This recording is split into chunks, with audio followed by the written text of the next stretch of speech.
A Tale of Terror by Thomas Hood. The following story I had from the lips of a well-known aeronaut, and nearly in the same words. It was on one of my ascents from Vauxhall, and a gentleman of the name of Mavor had engaged himself as a companion in my aerial excursion. But when the time came, his nerves failed him, and I looked vainly around for the person who was to occupy the vacant seat in the car. Having waited for him till the last possible moment, and the crowd in the gardens becoming impatient, I prepared to ascend alone, and the last cord that attached me to the earth was about to be cast off, when suddenly a strange gentleman pushed forward and volunteered to go up with me into the clouds. He pressed the request with so much earnestness that, having satisfied myself by a few questions of his respectability, and had received his promise to submit in every point to my directions, I consented to receive him in lieu of the absentee, whereupon he stepped with evident eagerness and alacrity into the machine. In another minute we were rising above the trees, and in justice to my companion I must say that in all my experience no person at a first ascent had ever shown such perfect coolness and self-possession.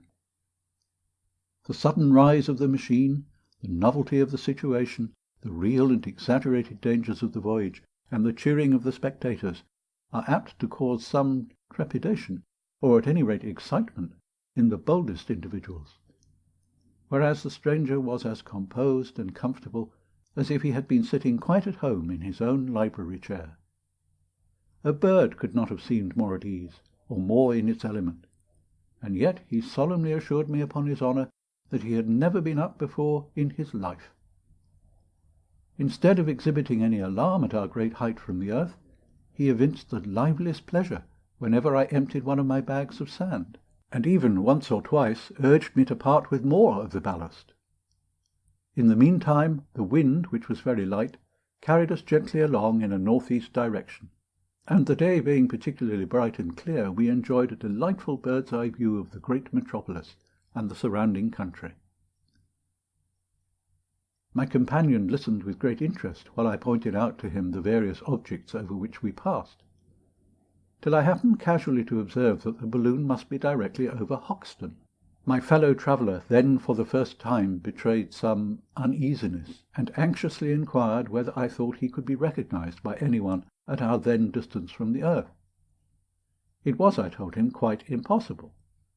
Nevertheless he continued very uneasy, frequently repeating, "I hope they don't see me," and entreating me earnestly to discharge more ballast.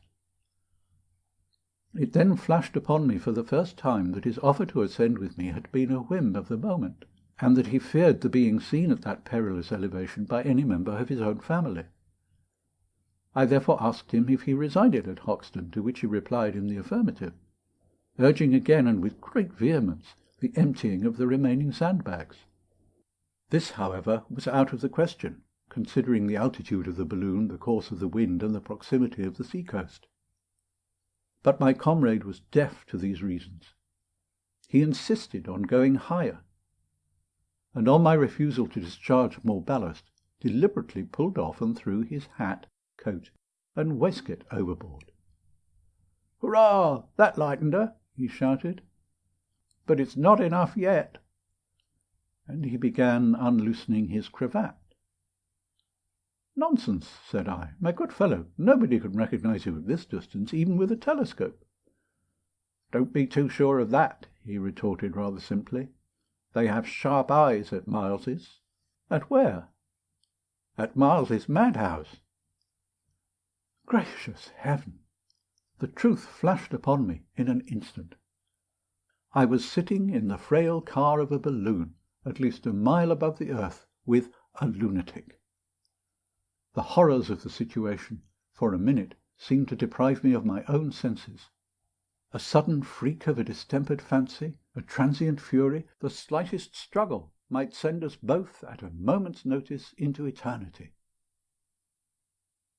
In the meantime, the maniac, still repeating his insane cry of "Higher! Higher! Higher!" divested himself successively of every remaining article of clothing, throwing each portion as soon as taken off to the winds. The inutility of remonstrance, or rather the probability of its producing a fatal irritation, kept me silent during these operations. But judge of my terror when, having thrown his stockings overboard, I heard him say, "We are not yet high enough by 10,000 miles. One of us must throw out the other." To describe my feelings at this speech is impossible. Not only the awfulness of my position, but its novelty, conspired to bewilder me. For certainly no flight of imagination, no, not the wildest nightmare dream, had ever placed me in so desperate and forlorn a situation. It was horrible, horrible. Words, pleadings, remonstrances were useless, and resistance would be certain destruction.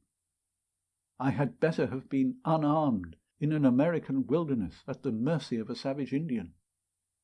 And now, without daring to stir a hand in opposition, I saw the lunatic deliberately heave first one and then the other bag of ballast from the car, the balloon, of course, rising with proportionate rapidity. Up, up, up it soared, to an altitude I had never even dared to contemplate.